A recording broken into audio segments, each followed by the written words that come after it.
queridas, chegamos ao capítulo 27 de Sombra da Noite. No capítulo anterior tivemos um pequeno vislumbre do futuro com Verin, a irmã de Matthew, que a gente ainda não conhece, Gallaglas, comentando sobre uma promessa que fizeram a Philip caso aparecesse no tempo presente alguma anomalia que indicasse que Matthew e Diana estavam no passado.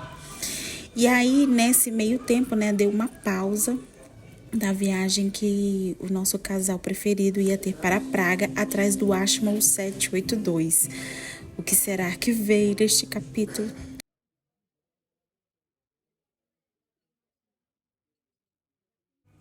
Parte 4. O Império de Praga. Capítulo 27. Onde estão minhas meias vermelhas?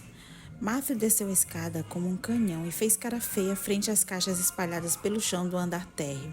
Estava com péssimo humor desde que deixáramos as crianças junto com Pierre e a bagagem em Hamburgo, justamente na metade do caminho de nossa viagem de 4 semanas. Já tínhamos perdido 10 dias porque fizemos uma viagem da Inglaterra para um país católico cujo tempo era registrado por um calendário diferente. Agora era 11 de março em Praga e Pierre e as crianças ainda não tinham chegado. Não vou encontrá-las nessa bagunça, disse ele, transferindo a frustração para uma das minhas anáguas. Após uma viagem de muitas semanas por meio de alfajores e com uma única mala compartilhada, nossos pertences apareceram 3 dias depois de nossa chegada a uma casa espremida e empoleirada no alto de uma avenida que dava para o castelo de Praga. A avenida chamava-se Sporngasse, mas os vizinhos alemães a chamavam-na de Rua da Espora, porque só assim se persuadia os cavalos a escalá-la. Eu não sabia que você tinha meias vermelhas, eu disse impertignando-me. Mas tenho. Matthew continuou fuçando uma caixa onde estavam minhas roupas íntimas. Bem, certamente não estarão aí, apontou-ei o óbvio. O vampiro abaixou os dentes. Já procurei para tudo quanto é canto. Vou encontrá-las. Olhei para as meias pretas, que eram bem respeitáveis. Por que vermelhas? Porque pretendo chamar a atenção do Sacro Imperador Romano. Ele mergulhou em outra pilha de roupas. Meias vermelhas cor de sangue fariam muito mais do que apenas atrair uma olhar errante, já que o homem que se propunha a calçá-las era um vampiro. Gigantesco, com um pouco mais da metade da altura concentrada nas pernas. Mas o comprometimento dele com o plano era inquebrantável. Eu então me concentrei. Pedi as meias que aparecessem e segui os fios vermelhos. A habilidade de rastrear seres vivos e objetos era uma franja dos imprevistos benefícios de ser uma tecelã que utilizara em diversas oportunidades durante a viagem. O mensageiro do meu pai já chegou? Matthew acrescentou uma outra anágua à montanha nevada que se erguia entre nós e parou de escavar. Sim, o que trouxe está perto da porta. Ali. Remexi o conteúdo de um baú já inspecionado. Manoplas de cota de malha, um escudo com desenho de águia e de 2 cabeças e uma elaborada engenhoca de caçada não identificada. Brandi em triunfo os 2 canos longos das meias. Encontrei! Ele já tinha esquecido da crise das meias. Agora era um pacote enviado pelo pai que lhe demandava toda a atenção. O que olhava tão admirado? Isso é um Bosch? Claro que era uma obra de Hieronymus Bosch, devido ao bizarro uso do equipamento alquímico e do simbolismo. O artista cobria os painéis com peixes voadores, insetos, implementos domésticos gigantescos e frutas erotizadas. Muito antes da moda psicodélica, Bosch vislumbrou o mundo em cores brilhantes e combinações perturbadoras. Contudo, assim como as obras de Holbein, que Matthew mantinha na velha cabana, essa obra de Bosch me era desconhecida. Era um tríptico montado a partir de 3 painéis articuláveis de madeira. Os trípticos eram projetados para os altares e mantidos fechados, exceto nas celebrações religiosas especiais. Nos museus modernos, raramente as faces externas eram expostas. Perguntei a mim mesma se já tinha perdido outras imagens estonteantes como aquela. O artista cobria a face externa dos painéis com um pigmento negro aveludado. Uma árvore retorcida brilhava sobre a luz do luar, estendendo-se até os 2 painéis frontais, com um pequeno lobo sentado nas raízes e uma coruja empoleirada em um galho mais alto.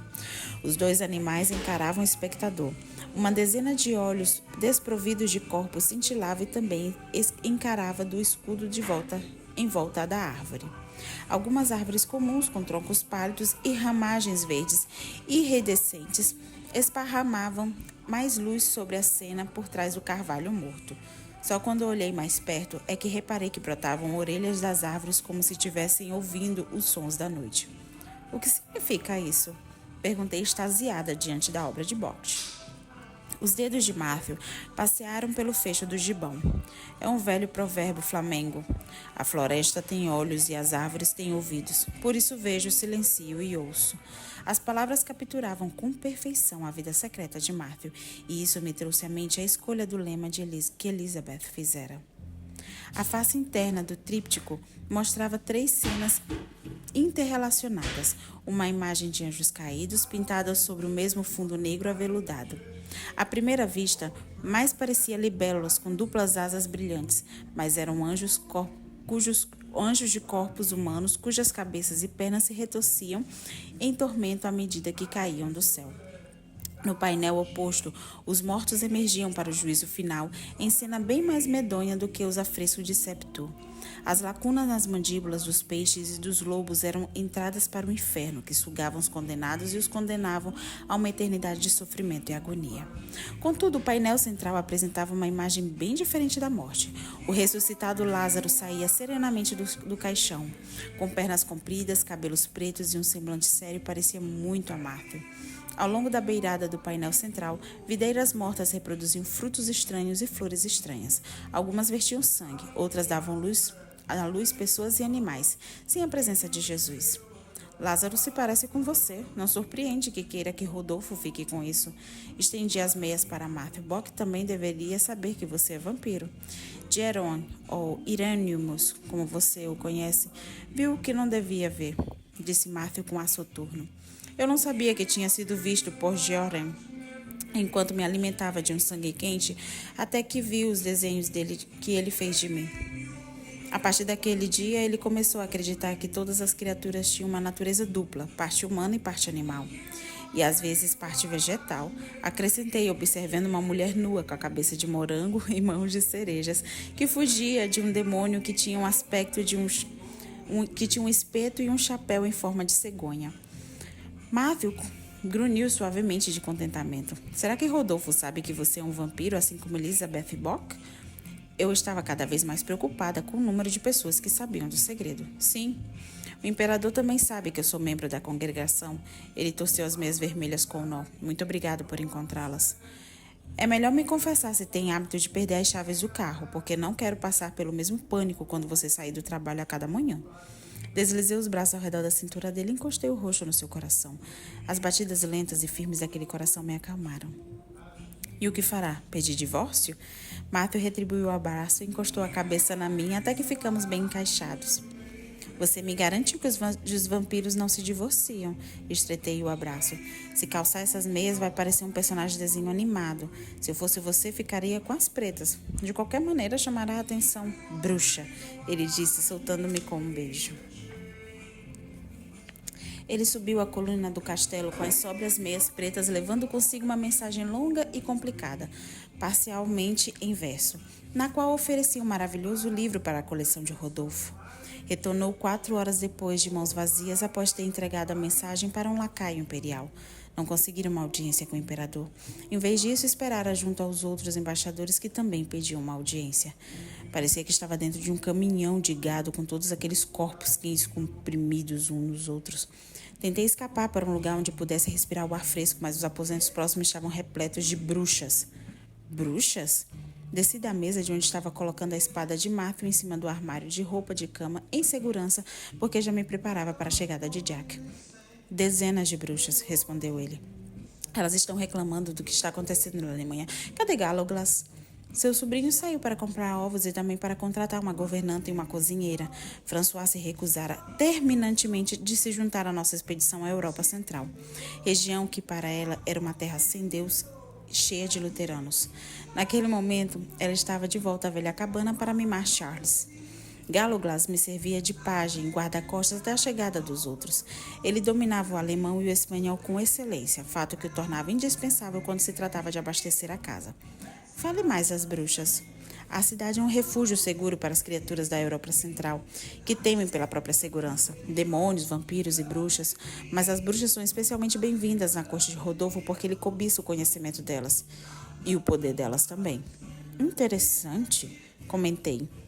Enquanto me perguntava sobre a identidade delas, meu terceiro olho vislumbrava uma série de rostos.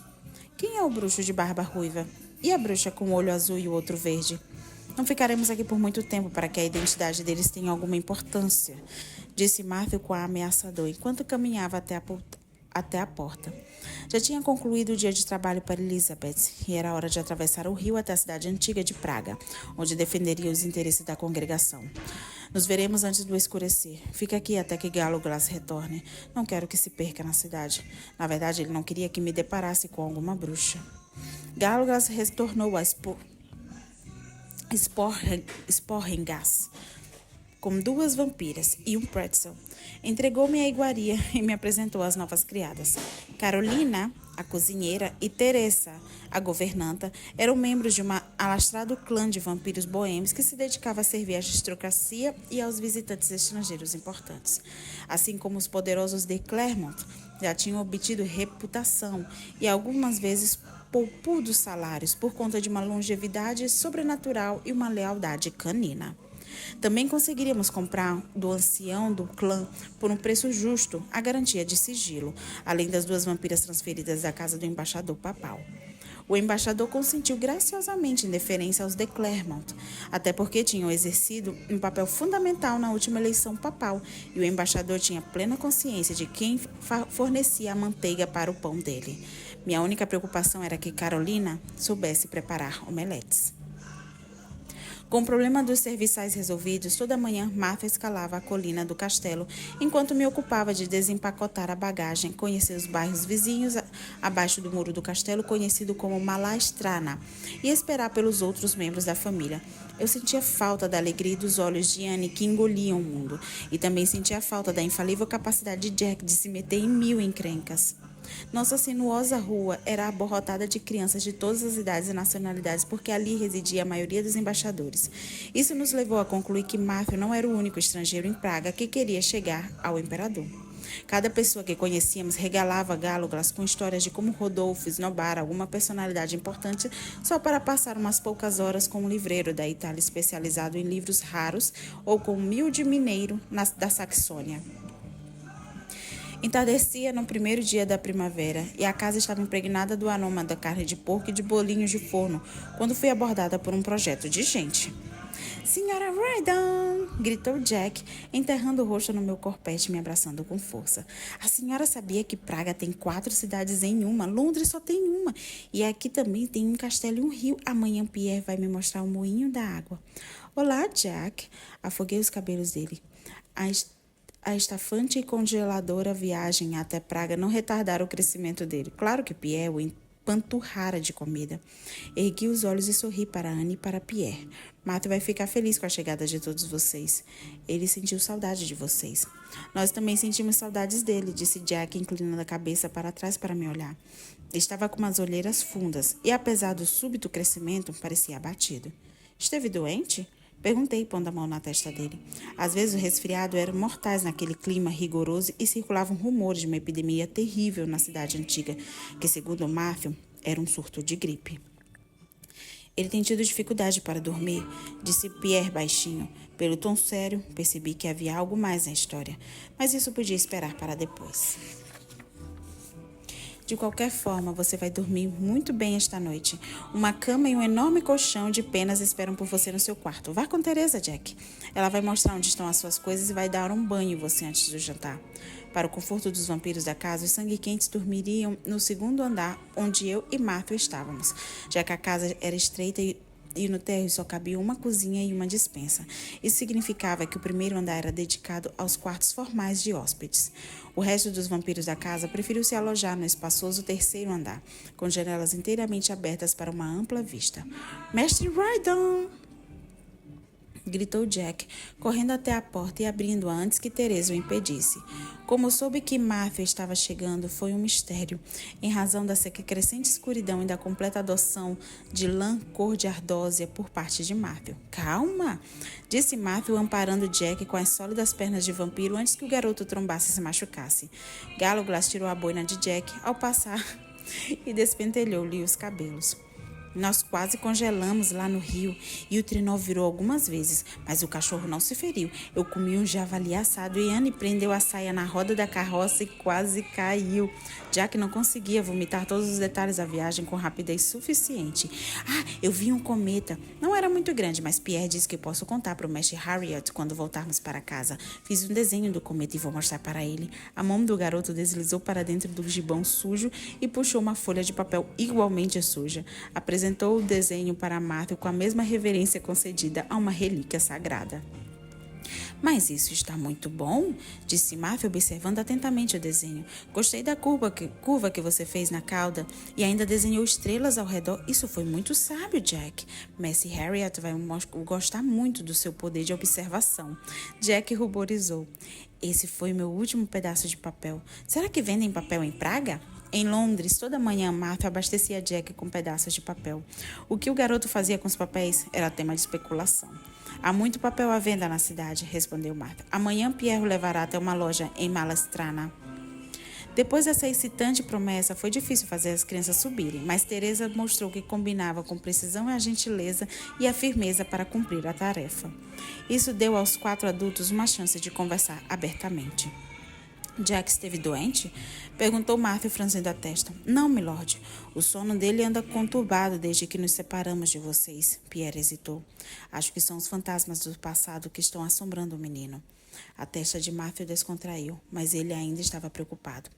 E a viagem? Foi como você esperava? Era uma maneira camuflada de perguntar se tinham se deparado com bandidos ou com outros seres sobrenaturais. Foi uma viagem longa e fria, disse Pierre com naturalidade, e as crianças estavam sempre famintas. Galo-Glass soltou uma gargalhada. Ora, então parece que tudo correu bem? E o senhor, milord? Pierre lançou um olhar velado para Matthew. Praga está sendo o que o senhor esperava? Ainda não estive com Rodolfo. Há rumores de que Kelly tem explodido a alambiques e só Deus sabe mais o que. E a cidade antiga? Perguntou Pierre com tato. Continua a mesma. O tom de Matthew soou relaxado demais, um ligeiro indício de que alguma coisa o preocupava. Desde que você ignore os boatos que vêm do bairro judeu, uma das bruxas de lá fez uma criatura de argila que vaga pelas ruas à noite. Galo-Glass lançou um olhar inocente para o tio. Tirando isso, a cidade continua quase a mesma desde a última vez que tivemos aqui em 1547, para ajudar o imperador Ferdinando a protegê-la. Muito obrigado, Galo-Glass, disse Matthew com uma voz tão gelada quanto ao vento do rio. Para criar uma criatura de lama e pô-la em movimento, certamente era preciso bem mais que um feitiço comum. Um rumor como esse só podia significar uma coisa. Alguém em Praga era uma tecelã igual a mim. Uma tecelã que transitava entre o mundo dos vivos e o mundo dos mortos. Mas nem precisei extrair de Matthew esse segredo. O sobrinho dele o revelou. Você achou que a titia seria mantida longe das notícias? Galo-Glass balançou a cabeça com espanto. Você não frequenta o mercado. As mulheres de Malastrana sabem de tudo, inclusive que o imperador ingere o café da manhã e que ele se recusou a recebê-lo. Matthew passou os dedos na superfície da madeira pintada do tríptico e suspirou. Você terá que levar isso até o palácio, Pierre.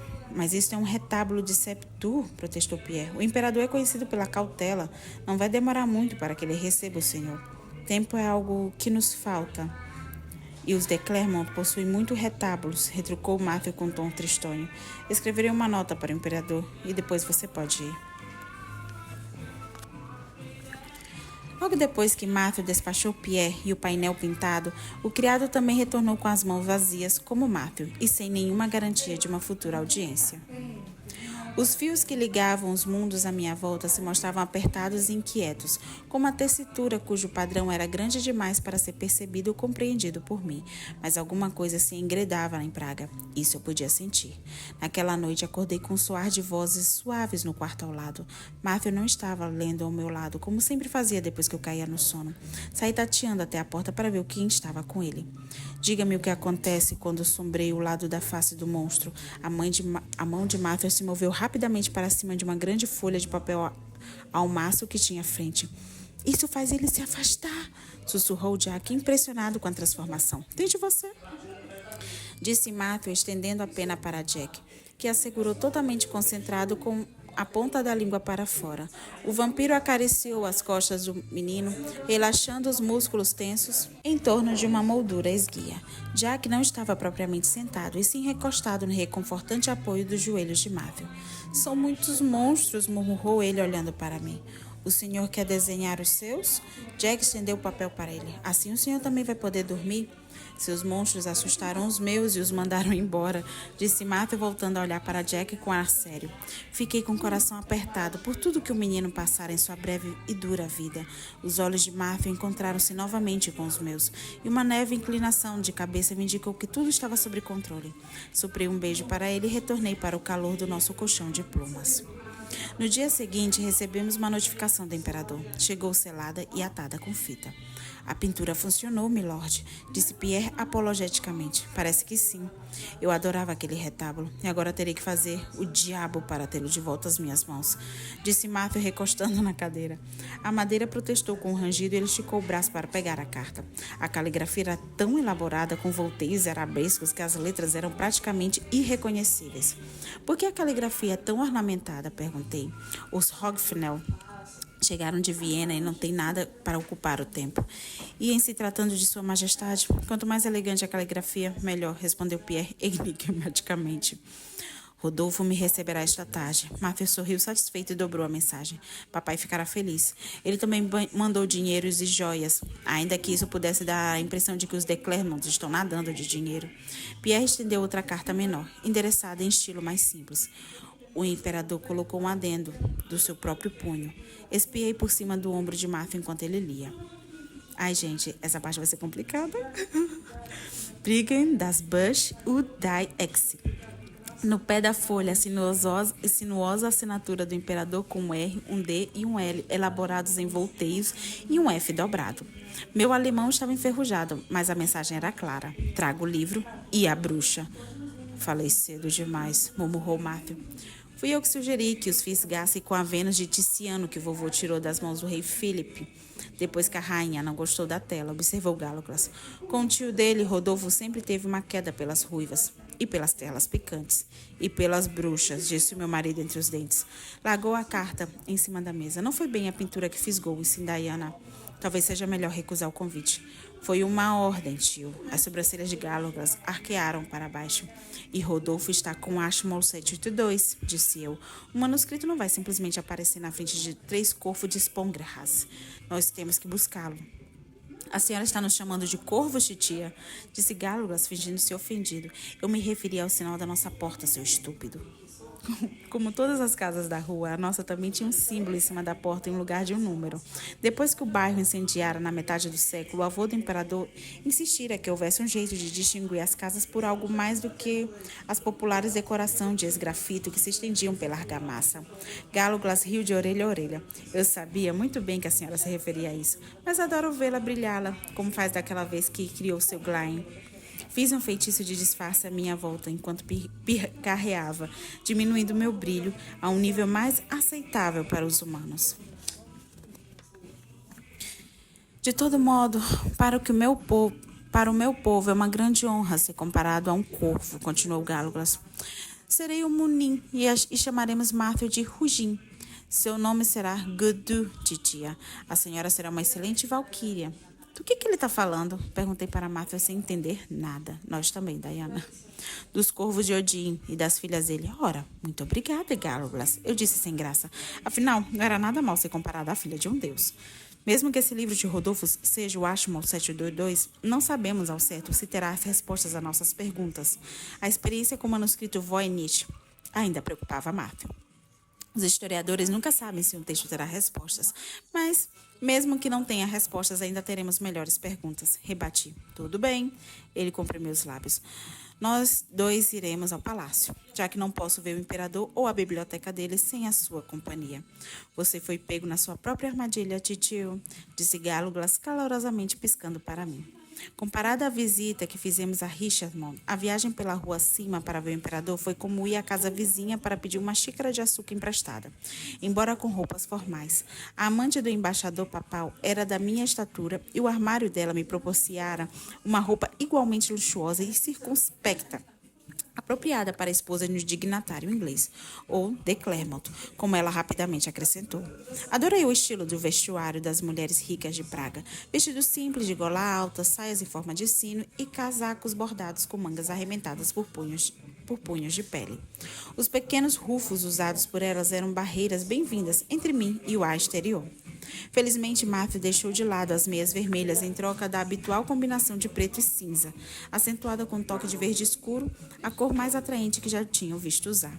Naquela tarde, isso emitia lampejos de cor pelas fendas dos calções estofados ou ao redor da gola aberta do casaco. Você está esplêndido, reconheci depois que o inspecionei. E você está uma aristocrata da Boêmia de verdade, disse ele beijando-me no rosto. Podemos ir agora? Perguntou Jack, dançando com impaciência. Alguém tinha arranjado um libré preto e prateado para ele e colocado uma cruz e uma lua crescente na manga. Então, nós vamos como de Clermont e não como os Roydon, disse eu devagar. Não, nós somos Matthew e Diana Roydon, disse Matthew. Só que estamos viajando acompanhados pelos criados da família de Clermont. Isso poderá confundir todo mundo, comentei quando saí de casa. Exatamente, disse ele sorrindo. Se fôssemos cidadãos comuns, teríamos que subir a escadaria do novo palácio cercado por baluartes, que era um caminho seguro para os pedestres. Mas como éramos representantes da rainha da Inglaterra, subíamos a Spongrasse a cavalo e isso me proporcionou uma vista completa das casas com fundações chanfradas, esgrafitos coloridos e sinais pintados. Passamos pelas casas do Leão Vermelho, da Estrela Dourada, do Cisne e dos Dois Sóis. No alto da colina, viramos à direita e entramos no bairro chamado Handkheim, com muitas mansões de aristocratas e de funcionários da corte. Não era a primeira vez que eu vi o palácio, porque desde que chegara a Praga observava seus arredores e seus baluartes da minha janela. Mas era a primeira vez que me aproximava. O castelo era bem mais largo e mais extenso do que parecia à distância, com uma cidade à parte repleta de comércio e indústria. Mas além estavam os góticos pináculos da Catedral de São Vito, cujas torres redondas pontuavam a muralha. Embora construídas para defesa, as torres de então abrigavam oficinas de artesãos estabelecidas na corte de Rodolfo.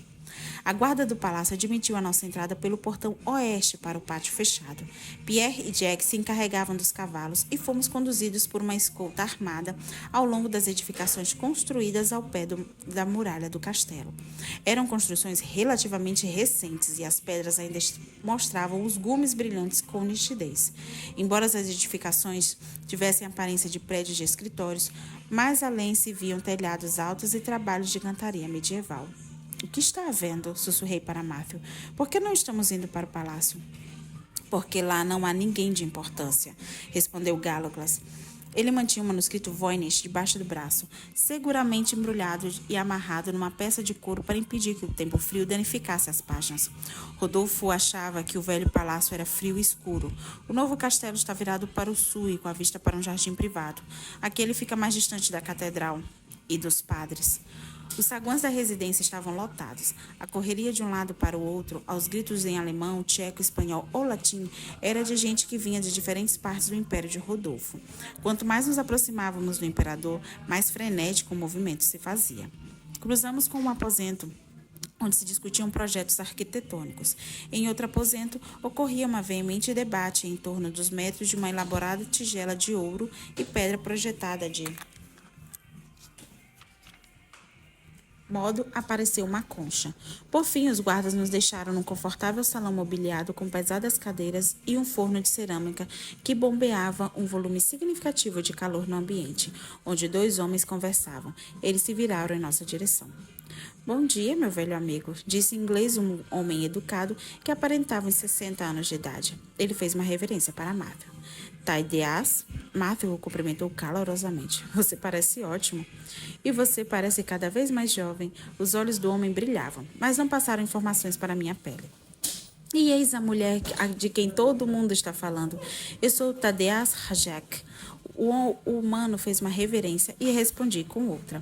Um cavalheiro magro e meio esverdeado, com cabelos quase tão negros quanto os de Matthew, caminhou em nossa direção.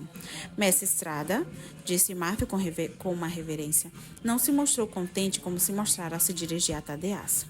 Ela é realmente uma bruxa? Estrada me observou com interesse. Se for, minha irmã Catarina gostaria de conhecê-la. Ela está grávida e tem sentido desconforto com a gravidez. Tadeas, o médico real, é certamente mais adequado para acompanhar o nascimento do filho do imperador, disse Matthew. Ou os problemas com a sua irmã são outros. O imperador ainda preza minha irmã, disse Estrada com frieza. Só por essa razão os caprichos dela devem ser levados em conta. Você já viu Joris? Ele não fala de outra coisa a não ser do tríptico desde que Sua Majestade o abriu. Não, ainda não. Os olhos de Matthew se voltaram para uma porta. O imperador está lá dentro? Sim, admirando a nova pintura feita pelo mestre Spranger. É muito grande. E detalhada. Outra tela de Vênus, disse Estrada com o nariz empinado. Essa Vênus se parece mais com a sua irmã, Sir. Rajek sorriu. Ai, gente, outra língua.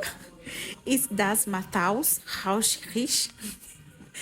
Não sei falar alemão, isso foi o máximo que eu consegui e eu acho que isso é alemão, mas tudo bem. Disse uma voz anasalada na outra extremidade da sala. Todos se viraram e fizeram uma reverência. Também fiz uma reverência automaticamente. Seria um desafio acompanhar a conversa. Eu esperava que Rodolfo falasse em latim, não em alemão. Acertei alemão. Und sie de Busch ud il Axe Gadrash it Wesse udai no Quashuf. Gente, aqui foi forçado, viu? Rodolfo era um homem baixo, de queixo desproporcionalmente comprido e pronunciadamente prognata. Os lábios carnudos da família Habsburg realçavam a proeminência da metade inferior do rosto do imperador. Se bem que, de alguma forma, isso se equilibrava com os olhos claros e protuberantes e o nariz chato. Anos de boa vida e boas bebidas lhe davam uma aparência corpulenta, mas as pernas continuavam finas e espigadas. Ele cambaleou em volta dos sapatos vermelhos altos com aplicações douradas em nossa direção. Trouxe a minha esposa, majestade, como o senhor ordenou, disse Matthew, enfatizando ligeiramente a palavra esposa. Gallowglass traduziu o inglês de Matthew para um alemão impecável, como se meu marido não conhecesse a língua.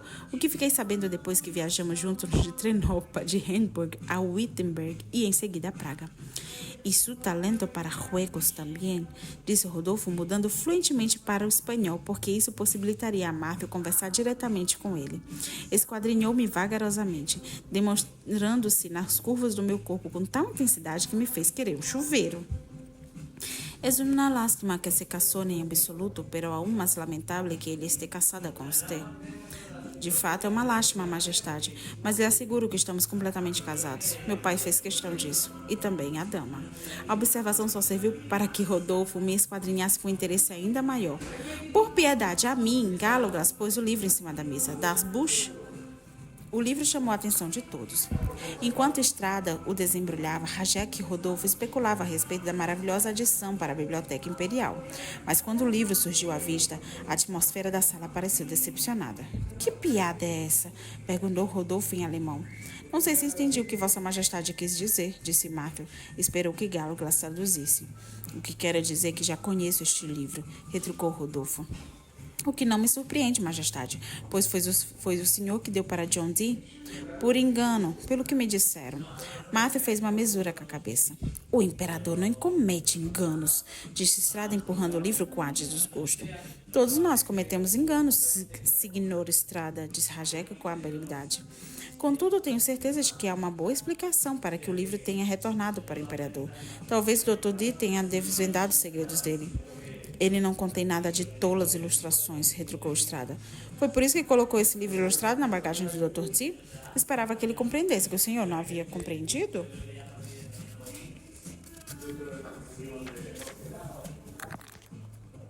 Palavras de Matthew surtiram um efeito adverso em Estrada, fazendo-o assumir a cor escarlate. Talvez o senhor tenha tomado emprestado um dos livros de Dee, senhor Estrada, aquele da biblioteca de Roger Bacon com ilustrações alquímicas, e isso na esperança de que ele pudesse ajudá-lo a compreender esse outro. É muito melhor pensar assim do que imaginar que o senhor ludibriou o pobre Dr. Dee.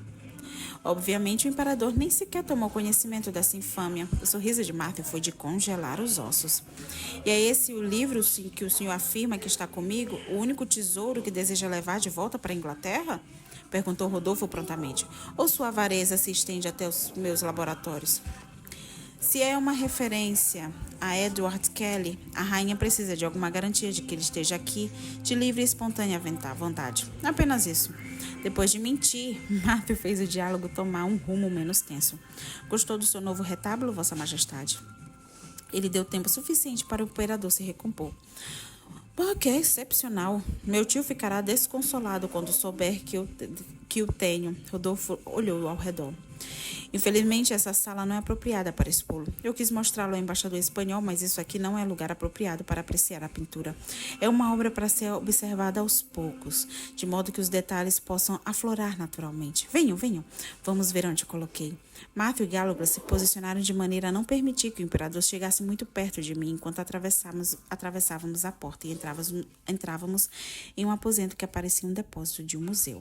Estantes e armários embutidos de conchas, livros e fósseis davam a impressão de que tombariam qualquer momento. Telas imensas apoiadas em estátuas de bronze, entre as quais de um novo quadro de Vênus detalhado e abertamente erótico. Devia ser o célebre gabinete de Rodolfo, um espaço de maravilhas e prodígios. Vossa Majestade precisa de mais espaço para os novos tesouros e algumas espécimes, comentou Matthew, pegando no ar uma peça de porcelana que quase caiu no solo.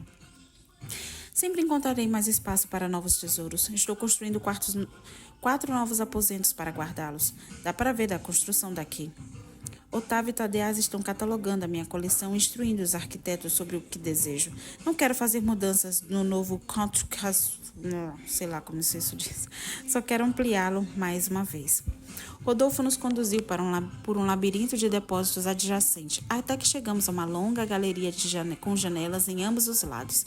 Era toda iluminada e entrar ali, depois de ter atravessado a escuridão das câmaras anteriores, era como encher os pulmões de ar fresco. O que vi no centro do aposento me tirou o fôlego. Era o retábulo de Matthew aberto em cima de uma longa mesa coberta por uma espessa toalha de feltro verde. O imperador estava certo. As cores não podiam ser apreciadas por inteiro quando se estava muito próximo da obra. É realmente maravilhoso, senhora Diana. Rodolfo se aproveitou da minha surpresa para me pegar pela mão. Repare como a percepção muda a cada passada. Apenas os objetos vulgares podem ser vistos de uma só vez, porque não tem mistérios para revelar. Estrada me olhou com uma franca animosidade e Rajek com pena. Matthew não olhou para mim, e sim para o imperador. Por falar nisso, majestade, será que eu posso ver o livro do Dick? A expressão de Matthew era inocente, mas não enganou ninguém. O lobo estava à espreita. Quem vai saber onde anda? Rodolfo soltou minha mão e acenou vagamente para os aposentos que acabávamos de deixar para trás. Se um manuscrito precioso como esse não pode ser encontrado na hora que o imperador solicita, o Senhor Estrada deve estar negligenciando seus próprios deveres, disse Matthew com maior tranquilidade. No momento, Otávio está muito ocupado com assuntos realmente importantes. Rodolfo lançou um olhar fulminante para Matthew. E eu não confio no Dr. D. Sua rainha devia ter mais cuidados com as falsas promessas dele. Mas em Kelly o senhor confia? Quem sabe ele não sabe o paradeiro do livro? O imperador se mostrou incomodado com as perguntas de Matthew. Não tenho a mínima intenção em perturbar Edward. Ele está no meio de um delicado estágio alquímico. Praga tem muitos encantos, e a condessa de Pembroke incumbiu Diana de adquirir louça alquímica de vidro para ela. Estaremos ocupados com essa tarefa até que Sir Edward esteja disponível para receber visitas. Talvez até lá o Sr. Estrada já tenha encontrado o livro desaparecido. Essa condessa de Pembroke é irmão do herói da rainha Sir Philip Sidney? Perguntou Rodolfo, agora visivelmente interessado. Martha abriu a boca para responder, o imperador impediu com a mão erguida. Isso é assunto da dona Diana. Ela é quem deveria responder. Sim, majestade. Respondi na língua espanhola, com uma pronúncia atroz. Talvez isso diminuísse o interesse dele. Encantadora, murmurou Rodolfo. Droga. Então, tudo bem, dona Diana. Precisa visitar muitas oficinas. Adoro realizar os desejos de uma dama. Estava claro a que dama ele se referia. E quanto a Kelly e o livro, veremos. Rodolfo se voltou para o tríptico. Vejo, silencio e ouço. Não é esse o provérbio? Ai, ai, praga do século XVI. A cidade parece ser um reflexo da própria Diana, vocês não acharam? Cheia de magia, mistério e muito potencial. Mas a grande reviravolta é a aparição do imperador Rodolfo. A forma como ele reage à presença de Diana já nos diz muito sobre o tipo de desafio que a jornada deles vai enfrentar. O perigo não é só um monstro ou uma conspiração, mas também a manipulação de poder e o fascínio que a magia de Diana vai exercer sobre as pessoas lá, né? A atitude do imperador com essa veremos, é a frustração em pessoa, mas ao mesmo tempo nos dá uma ponta de esperança, porque ele não negou que ele tem o livro. E é nesse ponto que a gente percebe o quanto a relação de Diana e Matthew será testada. Agora não é só o luto ou o medo que os separa, mas os ciúmes e a desconfiança de um terceiro elemento. E eu já estou roendo as unhas de ansiedade para saber como eles vão lidar com tudo isso. E aí, o que vocês acharam dessa entrada triunfal em Praga? O que esperam desse imperador Rodolfo? Será um aliado ou inimigo? Que doença será que Jack tem? Gente, eu fiquei preocupada. Me contem aqui nos comentários. E se você está gostando dessa leitura, não se esqueça de deixar o seu like e se inscrever no canal para não perder nenhum capítulo. No próximo, vamos continuar nessa jornada, hein? Encontro vocês até lá, no capítulo 28.